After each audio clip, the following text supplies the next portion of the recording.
813, probability. Okay, so last 4 lessons, I'll deal with probability. Page 274 and 275, as you can probably see, there is a lot of terms all over the place here. So, covered probability last year, but probability, define it. What exactly does it mean? And as the book says, I like its definition there. Probability is a measure of the likelihood of an event occurring. So when we talk about an event, right? An event here is when I do something. Like if I'm finding the probability of flipping a coin, I say the probability of getting a heads, probability of getting a tail. The event is when I flip the coin. If I'm saying what's the probability of rolling an odd number when I roll a number die, 6-sided die, well, the event would be me rolling the die. So when you do whatever it is you're finding the probability of, or in theory do it here, that's considered the event when you do the thing here. So probability is measured in usually fractional terms here. So we put, like, let's just say the probability of getting a heads or a tails, flipping a coin. Figure that out here. So we represent our probability in fractional form, like this here. So both parts of the fraction have something that matters here. So on the top of the fraction, whenever we're figuring out probability, on the top is the number of, how should I call it there? Number of, I can't think of the right word. Number of winning outcomes, we'll say with here. And on the bottom is the number of total outcomes. This formula is going to drive most everything we do here for at least this lesson and the next lesson here. So we're figuring out the probability, I guess I shouldn't say heads or tails, the probability of that is certain. Let's just say the probability of getting a heads. So it's not certain, it could land on the side. Right, we're going to assume that's not a thing. So this P you see, and you'll see it in your homework too, is telling us the probability. We'll look at this here in a bit, but they have this spinner over here. And what they're asking you is, what is the probability of spinning a 1? What is the probability of not getting a 2? And so on and so forth here. So we're talking about flipping a coin. A coin can land either heads or tails, no on its side. So I just wrote the probability of me flipping a head. So now we go back to my formula here. And you almost always want to start by knowing the number of total outcomes first. And we'll be making tree diagrams. That shows all the different outcomes here. We'll get to that. Not so much today, but we'll deal with it tomorrow. Or not tomorrow, Wednesday. So we shouldn't need a tree diagram for this. So when I flip a coin, how many different things can happen? 2. There's 2 things that are going to happen here. So when I say the number of total outcomes, there's 2. Either I'll flip it and it'll land on heads, or I'll flip it and it'll land on tails. There's no other outcomes that could occur. And then on the top here, it says the number of winning outcomes. So there's 2 total things that could happen. Could land on heads, could land on tails. How many of those are the winning? What do I want to have happen? 1. What is it? Heads. Heads. So I would say the probability of getting a heads, if I flip a coin, is 1 in 2. All right? And I could do that for a lot of simple things. If I had a number dice, again, I won't die. Just a normal cube like such. You know what it looks like. 6 sides to it. All 6 numbers are on there somewhere. 1 through 6. And I said the probability of rolling a 2. So when I set it up, how many total outcomes are there? 6. There's 6. I could roll the 1, the 2, the 3, the 4, the 5, or the 6. One of 6 things is going to happen here. One of those numbers is going to land. How many of them are the outcomes that I want? 1. My probability of rolling a 2 is 1 in 6. 1 over 6. What about, same thing with the number cube, what is the probability of not rolling a 2? Not rolling a 2. Right. How many total outcomes are there where there's still 6? And then there's 5 that you want. Exactly, because think about it as the opposite here. I'm saying anything besides a 2 is a winner. As long as I don't get a 2, I win. You're getting the money. So if I roll a 1, that's good. If I roll a 3, that's fine. A 4, that's not a 2. A 5, that's great. And a 6, also not a 2. Any number besides a 2 is a winner. There are 5 of them. 1, 3, 5, 1, 3, 4, 5, 6. So my probability of not rolling a 2 is pretty good. I got a 5 in 6 chance of not rolling a 2. Good odds, right? Yeah, good probability. You should take that bet. You might not win, but odds are in your favor here. So we know with fractions we can always simplify these things, and there's 2 whenever you're dealing with it here. Again, we're gonna graph this out here. Because I could turn these fractions into decimals, right? Like if I had 1/2, that's 0.5.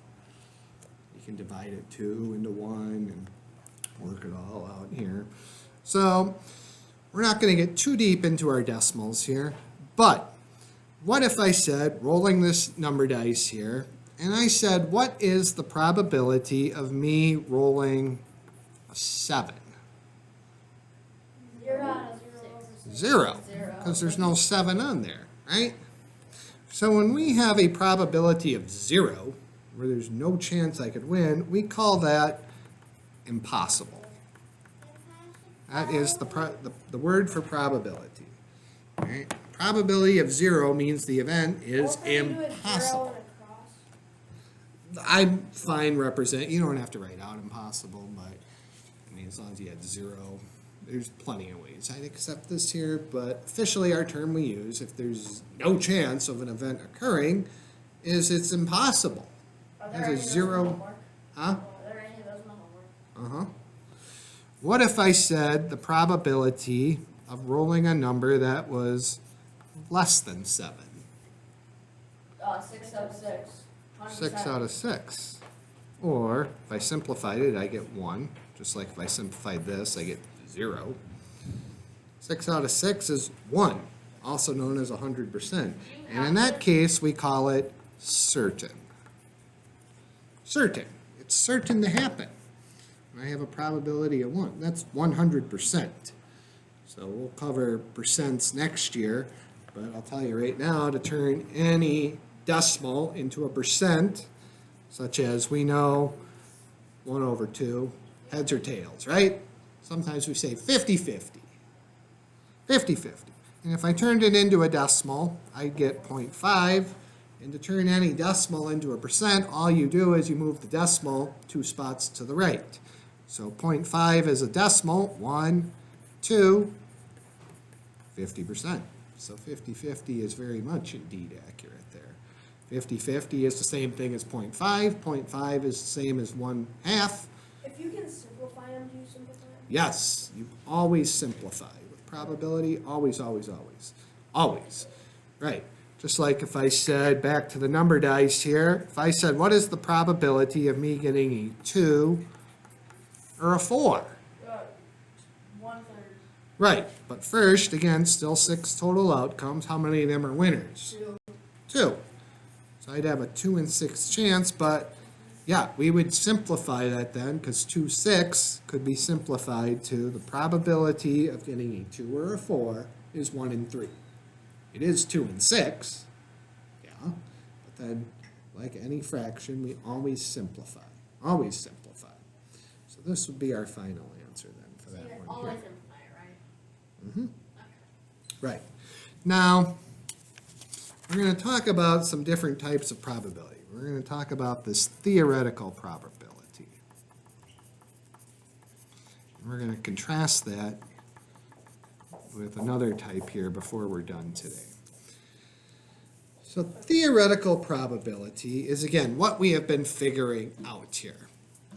So it's the number of favorable or winning outcomes I said before, outcomes over the number of total outcomes. And what that says here is theoretically, let's just pretend that I flipped the coin 10 times. All right?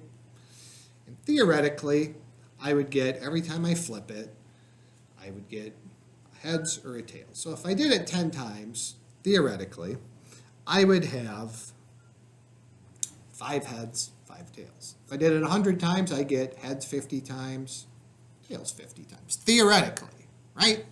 Because I got a 50% chance to get heads, 50% chance to get tails. If I do it 100 times, I'll get 50 heads and 50 tails. Not Theoretically. very probably. Not- Theoretically. Yeah. Because that's the odds. I got a 1 in 2 chance, and if you do it enough times, it's always going to be 50-50. And I'll do it 10 times, I'll get 1 5 times, the other 5 times, 100 times. But we know, of course, if we actually would sit around and flip it 10 times, well, maybe we would get heads 5 times, maybe we would get tails 5 times. But there's certainly a good chance that some other outcomes could occur. Maybe I get heads 7 times and tails 3 times when I actually do it there, Maybe you right? get it on the side. No, we're eliminating the side here, okay? Side's eliminated. Side. So we'll come back to that here, okay? So let's look at this spinner right here. And talk about what's going on here. So outcomes, and we've talked about outcomes here. So an outcome is what could happen when I do the event. All right. So we talked about flipping the coin here. And what are the outcomes? Well, there's 2 of them. I could get a heads or I could get a tails. And then we talked about favorable outcomes. If I want a heads, well, then it needs to land on heads. And we talked about the dice. How many outcomes are there? How many things could happen when I roll the dice? There are 6. 6 things could happen there. So the outcome is all the things that could happen here. The sample space.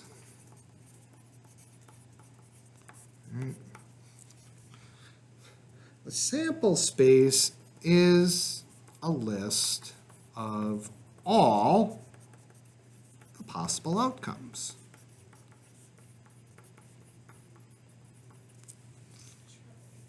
It's a list of all the things that could happen here is what the sample space is here. So if I was listing all the possible, or the sample space for flipping a coin, what would my sample space be?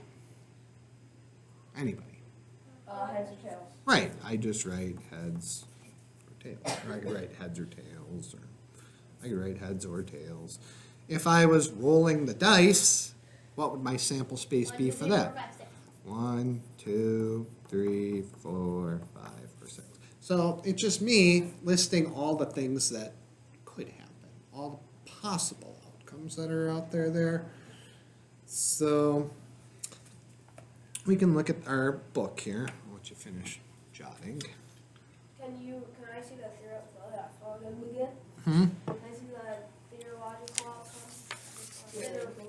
Theoretical probability. It's the same thing. Yep, it's this formula once again back here. The word I was trying to think of is favorable. Winning is the same thing. Right? Things you want to have happen go on top. So the book here, we don't have to write this down. We can just briefly talk about it here. We see this spinner over here. Plenty of things I'm sure we could ask, but it shows what's the probability of me spinning a 2? And I look at my spinner and I go, well, there's no 2 on the spinner. So notice how on the bottom, how many things could happen? What's the sample space? Well, it's 1, 3, 5, 7. That's all the things that can happen here. Again, we're assuming we're not going to land on a line, okay? So 1, 3, 5, 7, or 9. And how many of them are 2s? Well, none of them. What's the probability of getting an odd number? 100%. 5 out of 5. Right, because 1, 3, well, they're all odd numbers. There's 5 favorable outcomes over 5 total, and then it talks about, what about spinning a 7? 1, 2. Right, there's only one favorable outcome right there, not favorable, no, no, no, but there's still, in every situation here, 5 total outcomes. 5 things that happen. I can get the 1, the 3, the 5, or the 7, or the 9. Those are my 5 outcomes there. So just depending on what they're asking me, the only number that's changing in all 3 of these is my top number. How many favorable outcomes there are, and that's dependent on what the question even is. Okay? I don't know if I want to get into this a whole lot, to be honest with you here. No, we got more to do on this side. We need to get through all of this here. We will. So, I'm not too interested in this complementary and mutually exclusive events stuff here. We talked about complementary events though, but basically, go back to the dice here. We talked about complementary events. And you can think about it, this is the situation that we did right here. These were complementary events where the probability of getting a 2 or the probability of not getting a 2 is 100%. Because what else could possibly happen? Either I'm going to get a 2 or I'm not going to get a 2. There's no other thing that could possibly happen, right? Either I get the 2 or I don't get the 2. So that's what this is showing us here. That, let's just say the probability of a 2 versus the probability of not getting a 2. If I add those two things together, not the 2 is 1/6 plus not the 2 is 5/6. And if I add those two things together, what do I come up with? 100%. Either I'm going to get a 2 or I'm not going to get a 2. Right? Yeah. There's nothing else that can happen. Those are complementary events. We will talk about mutually exclusive events, but these are no outcomes in common are called mutually exclusive here. And we'll talk about them more in another one here. But basically, if I said, let's flip a coin and roll a number die, and then I asked you, what's the probability of me getting a heads and the number 2? That would 2 over 8.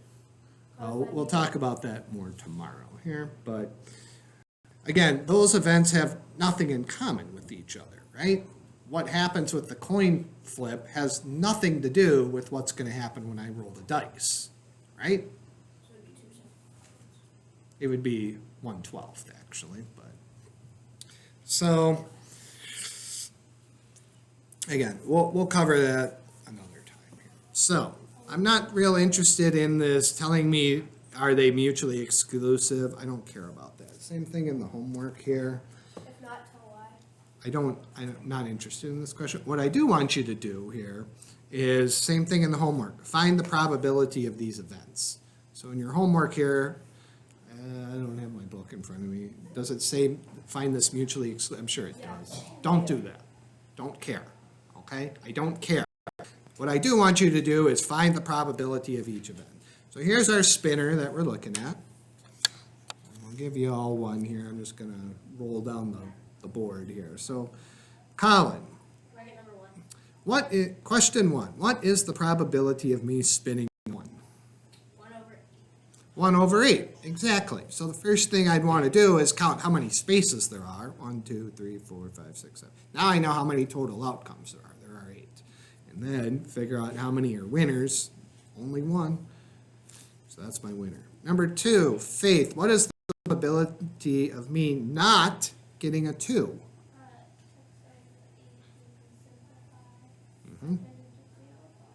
3/4. 3/4. Right, 6 A's. Winner, winner, winner, winner, winner, winner. 6 winners, still 8 total outcomes. 6 are winners, 6 over 8, 3/4. Number 3, what is the probability of getting a 4 or a 6, Eve?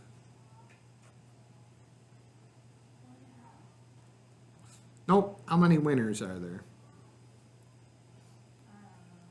Well, how many 4s or 6s do you see on the spinner? Right here, the spinner. How many 6s are there? So that's a winner. How many 4s are there?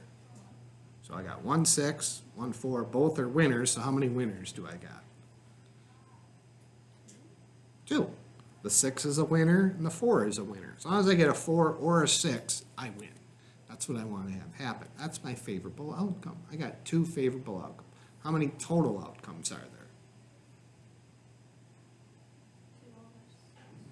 How many spots on the spinner are there? 2 over 8, because there's always 8. 1, 2, 3, 4, 5, 6, 7, 8. So my probability of getting a 4 or 6 is 2 over 8, simplified to 1/4. Right. Number 4, Joe, what is the probability of getting a 4 or an odd number? 5 eighths. Right, because then the 4 is a winner, and then all the odd numbers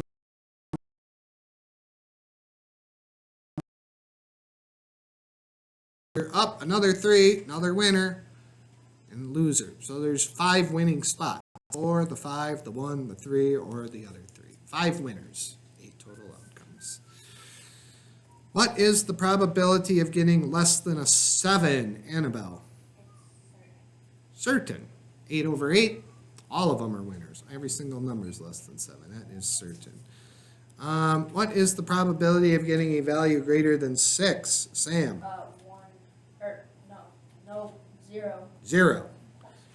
Right. All these numbers are less than 6, or 6, but 6 equals 6. It's not greater than 6, so there's none. There's a 0 on here. Right. Numbers selected 1 through 10. What is the probability the number is prime? Anybody? 9? It's prime. Oh, it's prime. I don't really wrote prime. So- I don't care about this complement thing too much here, but the complements will always add up. So what are my prime numbers here? 3, 7, Oh, yeah, 6, not 6. 6 is is not not a a prime prime number. I was thinking multiplying guinea pig 10, so that'd be 3, 5, 3, 7. 7, 3, 5, and 7. 5, 7, and 9. No, not 9. 10? 9? That's it. what's a Wait, prime out number? of 10. 1. Out of 1 through 10? 2. 1. Which number? 10? 1, 2. What's a prime number? Any stuff that is multiplied by 1 in itself. Divisible by 1 I in mean, itself. So that'd be 1. 1. So 3, 5, 7, 5, 13, 11. 1 through Through 10. Oh, You're missing 1. 9. 2. 2, yeah. Oh, 2 is I forgot divisible about by that. 1 and 2. 2 is the only even number that's prime. We already I said that. forgot. 2, 3, 5, and 7. So what is the probability of getting a prime number? 3 over 10. And 4 over 10. 4 over 10, yeah. there's- Two Which fifths. simplifies to 2/5. 2/5. So what's its complement? Because either I'll get a prime number or I won't get a prime number. So what's the probability of me not getting a prime number? 6 over 10. 6 tenths? 3/5. Right. So the probability of getting a prime number is 2/5, and its complement, which is basically saying what's the probability of me not getting a prime number, is 3/5. Remember, the complements will always add up to 1. So a multiple of 5, what's the probability of that happening? 1/5. 1/5, what's the complement? 9 tenths. 2 tenths. I mean, 4 over 5. 4/5. Oh, yeah. Because 2 of them are multiples of 5, 5 and 10. The other 8 are not multiples of 5. So my question is, probability of getting a multiple of 5, 1/5. Probability of not getting a multiple of 5, 4/5. That's its complement. So all we do is just change. So if I said divisible by 3, That would be 7, oh, it would be 3/10. 3/10, and then the complement complement would be 7/10. not divisible by 3, 7/10. Right. Okay? All right. Experimental probability. Oh, no. Experimental probability. So this is a different type. We did not cover experimental probability last year. We talked the whole time about theoretical probability. We never covered experimental. So this is new. And where it changes, we're going to talk about how this changes, and we did talk about this a little bit here about the coin, where we said theoretically, if I flip it 10 times, I'll get heads 5 times, I'll get tails 5 times. But when we do an experiment, all right, an experiment is, again, actually really doing it here, all right? So experimental probability, all right? And this is usually represented this way. You type experiment. So if I said experimental probability of getting a heads, and we'll come back to that. So here's our formula. The number, it's very similar, number of times favorable outcome occurs versus over another fraction, the number of times you do the experiment. Or the term that they actually use in probability is the term called trial. So each time I do the experiment. So if I said we're flipping a coin 10 times, all right, we'd have 10 trials. Each time I do one of those coin flips, that's a trial. So I'd have 10 trials inside my experiment. My event is me flipping the coin. The experiment is running it. The trial is each time I do it. Okay? They're all slightly different. Don't get terribly bogged down by these definitions here. So let's pretend here. Flipping the coin heads, and I say, well, what is the theoretical probability? I'm going to flip it of flipping a heads. What's the theoretical probability of that happening? How many times do you flip it? Oh, yeah. Doesn't matter. Okay, 50/50. It's 1 over 2. Because again, theoretical probability comes back to the number of favorable outcomes versus the number of total. It has no bearing on doing any experiment. Now, let's pretend I flip the coin, flip coin 100 times. Oh my. All right? And I'll do what the book says. It says 53 heads and 47 tails. And now, the theoretical probability of getting a heads remains 1 and 2. It's always going to be 1 and 2. I always have a 50-50 chance of getting a heads or a tails, whether I flip the coin or not. It's a 50-50 chance. But when we actually sit down and somebody flips the coin 100 times and tracks heads, tails, we see, well, it wasn't quite 50-50 in the end, was it? No. That's going to happen frequently when you do an experiment here. You're not, I mean, you may run into perfectly 50 times. That's certainly an outcome there, but it's more likely you're going to have some When difference you just there. said experiment, I was thinking of them and the thing they were doing it, and they were like screaming at each other, the 8th Oh, graders yeah. in the project, and one of them, and then Nolan broke a part of the board because he thought Johnny said this, but then Johnny said he didn't. So then he like broke a part of his board, and then everybody flipped out, and then they're like, "You're so stupid and retarded," and then Well- and then I didn't see it, but they said we fixed it. Fortunately, it happened on Mrs. Barton's watch. So. In 8th grade, they all were here. 4 of them came in at 7:45 on Friday, and they didn't leave till 3:15 on Friday. So they worked on it. How'd they wake up that early? I don't know. Wait, They when were did I here hear- before. when did I get here? 7:45. Lily, Johnny, Abby, and Elizabeth were here 8.5 hours on Friday working on it. All day. All day. Anyway, so experimental probability.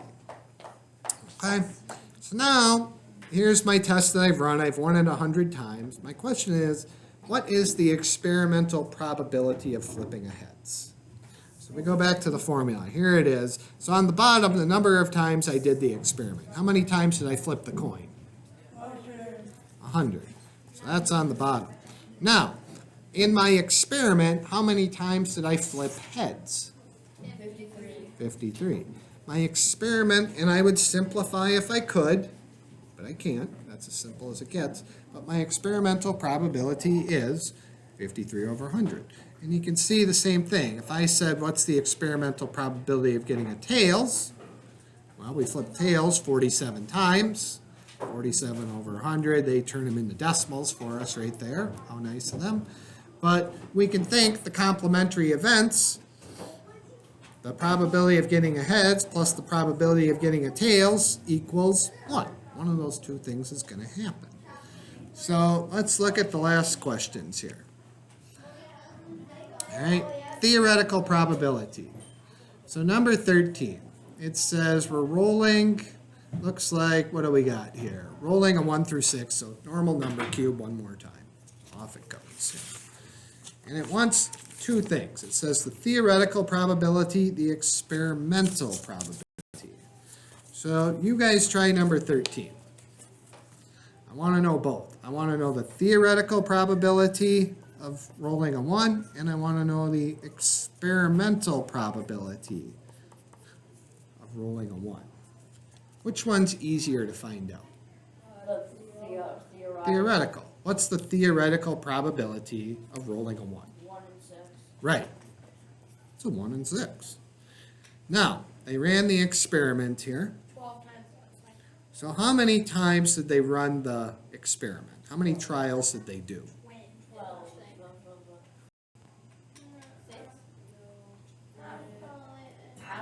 Well, here, the outcome is all the numbers. There's how many times I rolled the 1, the 2, the 3, the 4, the 5, and the 6. Oh, okay. So you have to So this is my outcome. What happened? I rolled it. I would either roll a 1 through 6, and then here's how many times each of those happened.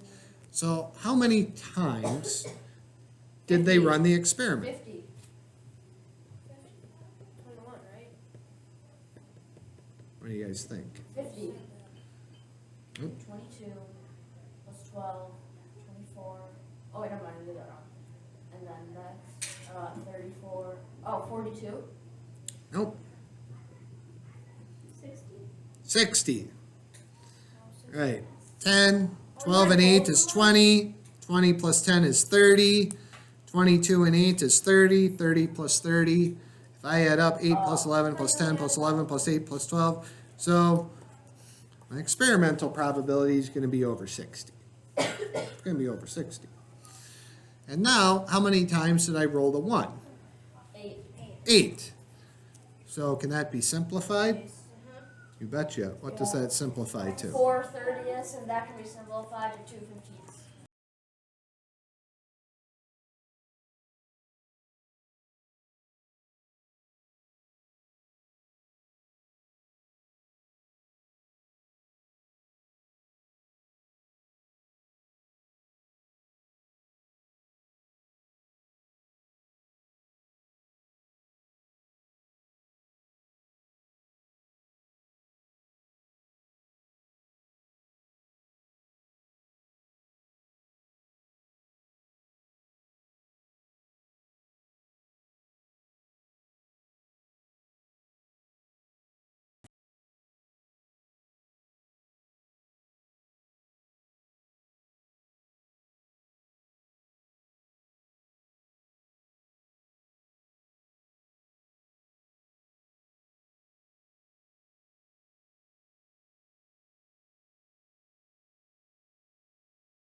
And theoretical of getting a 3 or a 6.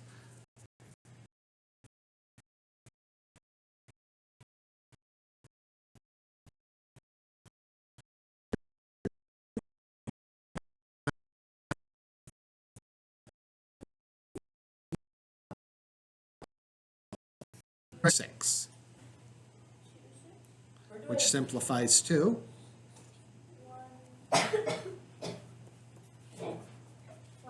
1/3. Right. So there's my theoretical. 6 total outcomes, 2 winners, the 3 and the 6, 1/3. Annabelle, what's the experimental probability of getting the 3 or the 6? What? I'm working on that. Before you simplify, what is it? I'm still working on that.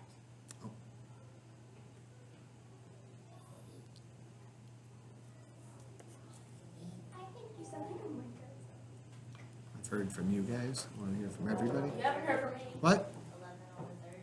11 over 30. So add up the 3 and the 6.